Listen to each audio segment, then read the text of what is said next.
Good morning folks, welcome to Visordown. It's Toad here and we are in Almeria for the launch of Kawasaki's brand new, all new KLE500. So we've been out here riding just the SE variant of the KLE500. There is a base model as well. I'm going to be telling you everything about the bike, everything about the two models, what differentiates them, and then going through how they have handled out here on the road. First and foremost though, this is a big bike on a lot of fronts. It's a big bike for Kawasaki, not just because it's a returning famous name to the range for them, but also because it's diving headfirst into arguably one of the most competitive segments in the modern motorcycle world. So it will be going up with bikes like the CF Moto 450 MT, the BMW F450 GS, which I think I'm riding next week, and also stuff like the KTM 390 Adventure and also Norton's Atlas Adventure twin-cylinder models as well. So it's a really busy little segment that the new KLE is going to be diving into. So as I mentioned, there are two variants. There's a stocker and there's an SE. So this is the SE that's in front of me. It's the only bike that we've ridden. The stocker comes in at £5,999, whereas the SE comes in at a little bit more, which is £6,599. And for that 600 quid, I'm going to read off my list so I don't get anything wrong. You get the TFT, which has got voice command capability. You also get the taller screen, which is adjustable, but I'll come on to a bit more about that because you have to get off it to adjust it if you want to change it. You get a heavier bash plate underneath the engine if you are going to be going off-road. You also get the metal reinforced handguards that are up here, and you get the LED indicators. Oh, and you get the unique paint and colour options and decals and stuff like that, which is all pretty much by the by. Technically, chassis, engine, the bikes are basically the same. So they've got the same 451cc twin-cylinder engine, which is the Z500 engine and the Ninja 500 engine, although it has been remapped for the new KLE500. You get 44 bhp pretty much on the nose, which comes in at around about 9,000 RPM, and you get 42.6 pound-foot of torque, which comes in at 6,000 RPM, which is quite a long way up the rev range, but it is a very revvy motor, and again I'll come on to that in a little bit of a while. So chassis spec, we've got KYB suspension up front, which is non-adjustable, and we have got a KYB rear shock, which has got stepless preload adjustment on it. Braking system is Nissin single caliper 2-piston setup with a Nissin master cylinder as well, and you've got a rear single piston Nissin caliper at the back end of the bike. Electronics on it are pretty low key, so you haven't got traction control, so there is no traction control to worry about. You have got 2-channel ABS, so there's no funky IMU with this bike, and remember the price point that it's at, that kind of tells you why it hasn't got that fitted to it. But the ABS system is switchable, so you can turn it off, but that is going to disengage the ABS from the front wheel and the back wheel as well, so you can't just disable the ABS for the rear wheel. Other features of the bike which I quite like, I love the trellis frame. I think that is really unusual for this class. Most of the bikes have got a twin spar frame, but going with a trellis just keeps it in line with a lot of the other bikes in the Kawasaki family, and I think it looks great, but it also helps give the bike a really low centre of gravity. Talking about centre of gravity and weight, this tips the scales at 194 kilograms ready to ride for the stocker, and it's another kilogram for the SE because of the other bits and bobs that it's got fitted to it. So it's a nice light manageable bike with a low centre of gravity. I also love the styling of this thing. I think it looks absolutely great. When you see it out on the road, it looks like a ZX-10R and a H2 have had a baby and it turned out to be an adventure bike, not a sports bike. I think it looks absolutely brilliant, which is great.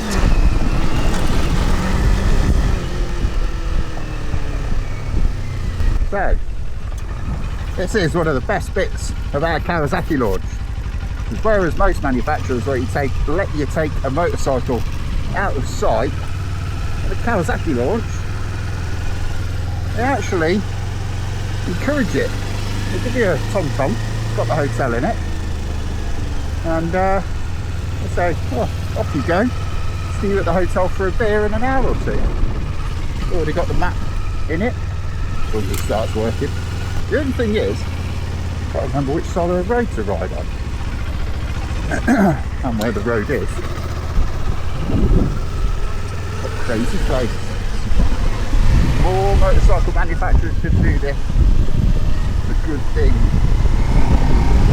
We're going to go into the review now. We've spent all day yesterday riding the bikes. We're out again on them today, so we're going to be riding a few more miles today just to get a real feel for the new KLE. Bikes like this, especially ones that are going into this segment, they are bikes built around compromises, and they will either be compromises on the price, compromises on the person that it's aimed at, and compromises on the specification that it has, what it gets and what it doesn't get.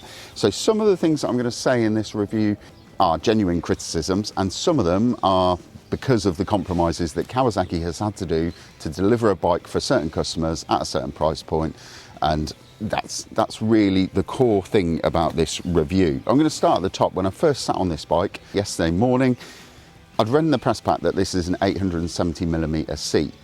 I shouldn't be able to flat foot on a bike of 870, and I can't quite on this, but I was comfortably getting both feet on the floor on this thing, and it's all down to the frame and the chassis. It is so slim around the waist that I feel much more comfortable than I would on a lot of other adventure bikes that have got an 870mm seat, which is brilliant.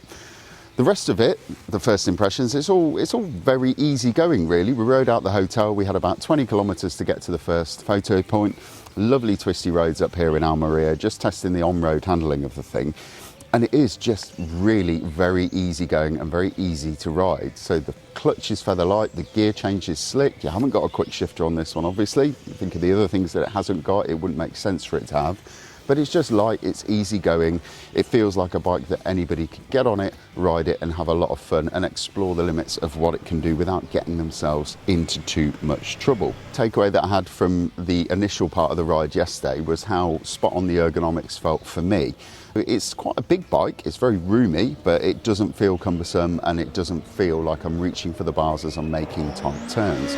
So the handlebars are a nice easy reach. They are super wide handlebars. I think they would rival the handlebars on any 1000cc plus adventure bike, I would think. Pegs are set quite low, which if you are riding spiritedly on the road, shall we say, you are going to deck the pegs out quite a bit if you're leaning heavily into corners, because they are quite low set. The plus point of that is it means even for taller riders, it's going to feel quite roomy, it's going to feel quite natural, and you're not going to feel cramped on the thing.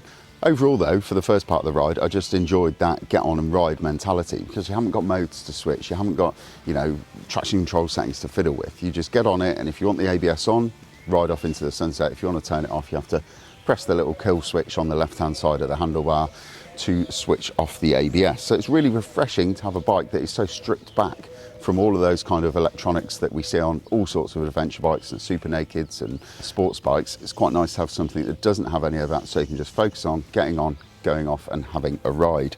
Just mention the ABS really. I didn't have any problems when we were riding on the road or off the road with the ABS. It's not overly intrusive on the road. Obviously we've got beautiful weather out here in Almeria, so we're riding on nice dry roads with decent asphalt. It's not very intrusive at either end of the bike. It's probably helped by having a braking system that isn't overly powerful. The one problem that I'd have with the ABS is, as a sort of mid-level off-road rider, I'm definitely not a highly experienced off-rider. I've done too much of it to be as bad as I am, let's say. In terms of the ABS, I would like it to be able to switch it so you can just turn off the rear wheel ABS and keep a little bit of ABS to the front wheel. It would just help if you're going down some steep descents, so you could just trail a little bit of front brake, and also on some of the sandier sections as well, just having a little bit there if you did need to stomp on the anchors would be a bonus for me. Overall, do I think that's going to be a problem for most of the people who are going to be buying one of these and trying, dipping a toe in the world of off-road and green lane riding? I don't think it'll be a massive issue, because they'll probably just use the on-road ABS for a little bit of light green laning, fire trails and that sort of stuff. Also like to talk about the braking system, because this Nissan braking system that's fitted to this bike is probably one of the cheapest OEM braking systems on the planet. It's, you could probably go and buy it for a packet of Wotsits and a Whisper chocolate bar if you wanted to. But actually, in context of this bike and the way that it's set up and the way that it's pitched, it's actually fine. It's not the most powerful braking system in the world. You've got a 300mm disc, which is fairly chunky. You haven't got a lot of weight, which is really helping it. But in terms of the lever feel, that is very good. So you always know exactly the amount of braking pressure that you are going to be getting. So that is a real plus point to this one. In terms of the on-road handling of it, really the only limiting factor of it is its ground clearance and its semi-knobbly tyres, which are going to be the only thing that might hold you back a little bit if you are riding quite quickly. We'll move on and talk about the engine, because while it's a tried and tested engine in the Ninja 500 and the Z500, in this it's all new and it's been completely remapped. It is a very revvy little engine. So the architecture of the engine is over square, so it's a short stroke and a big bore, which means it pushes through the revs really quickly and then bangs into the rev limiter, and then you're up into the next gear. The peak power and the peak torque, they both arrive quite high up in the rev range for a parallel twin. And there are two sides to that. The one side is it's very revvy, and when you're riding it on the road, you're banging through the rev range and it's really exciting, and you feel really engaged when you're riding the thing, because you're basically just riding it everywhere absolutely flat to the stop. You're just wringing the thing's neck from the minute you get on it to the minute you get off it. The downside of it is it can get a little bit buzzy. So there's a bit of a buzz through the bars. There's also a little bit of buzz through the foot pegs. It's not terrible. I think if you ride at a bit more of a chilled out pace, if you stick to motorway speeds, it's definitely a little bit better. But if you push on any higher above that, you're going to start to feel those vibrations, and they do feel like the ones that will give you sort of tingly fingers at the end of a long day's riding. Is it going to be a problem for most people? Possibly not, but it is something to mention if you are going to be doing long motorway miles on your KLE. Another thing that you might want to take into account is the screen, because this bike that we've got here has got this is the SE, which has got the slightly taller screen. If you're going for the stock bike, it's got a screen which is quite a bit shorter than this one. And even with the taller screen on it, I was getting a bit of turbulence hitting the top of my head. Unfortunately, yesterday I didn't the taller screen on the SE onto its highest setting to check that out, but I'm going to do it today before we leave the hotel, and I will drop a little update in to let you know how it was on the higher setting. The rest of the comfort of the bike is very good. The seat is a little bit on the hard side, and I did have one issue during the day because I am a short ass. I'm 5'7", so when I was getting on and off the bike, I was kind of sliding off one side of it. And it sounds uncouth to say it, but I have got a little bit of chafage on my inner thigh, which was probably not helped by having exceedingly sweaty base layers, because it has been absolutely roasting out there. But in terms of comfort, this is a bike that you're going to be able to get on and ride all day. If you have problems with the seat being a bit firm, there are some other accessory seats from Kawasaki that might help sort that one out for you. Keeping with the handling of it, really. So the suspension of it, you're going to have to like it or lump it. You've got a bit of preload to play with if you're going to be taking a load of luggage or somebody on the back.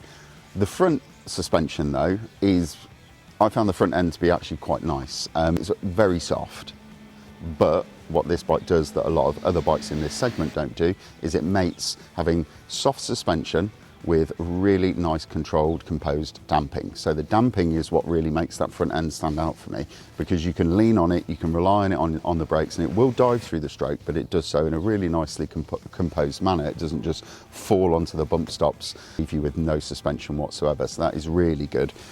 I did find the rear suspension could get a little bit pogo-y, so if there was a bit more preload in there, that might have helped. We didn't really have time on this launch ride, or if you're a much bigger rider than me and you're going to be carrying a lot more weight on the bike, it might be worth looking at some kind of aftermarket solution to that. But overall, in terms of the handling and all of these things that I'm pointing out, they're kind of criticisms that come about because of the compromises that Kawasaki have had to take to deliver a bike at this price point for newer riders, so they can go out and enjoy riding off-road, probably for the very first time.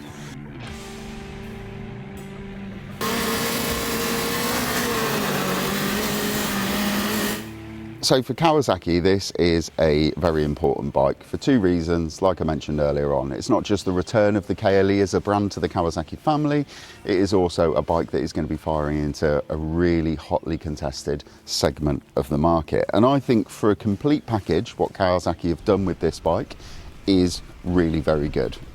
It's been designed to work together. It's not using the most premium spec equipment that's out there that they could go and cherry pick, but they've picked all the stuff that kind of works together to keep the bike at the price point that it needs to be, which I think is great. The other thing, this is something that's been going around in my head all day, is that when you look at this thing, this looks like a Dakar-ready rally bike for the road. It looks like it's going to be hardcore, it looks like it's going to be spitting flames, and it looks like it's going to be roosting sand into the distance as you fly off at 100 miles an hour. And it's not. It's actually just a very easy to ride, very compliant, very easygoing and very friendly bike. It's approachable.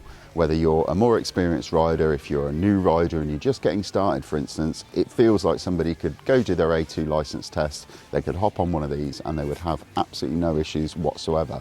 And there would be enough performance from there that they could ride it for 2 years, 3 years, 4 years, and they could explore and their riding could learn and it could grow.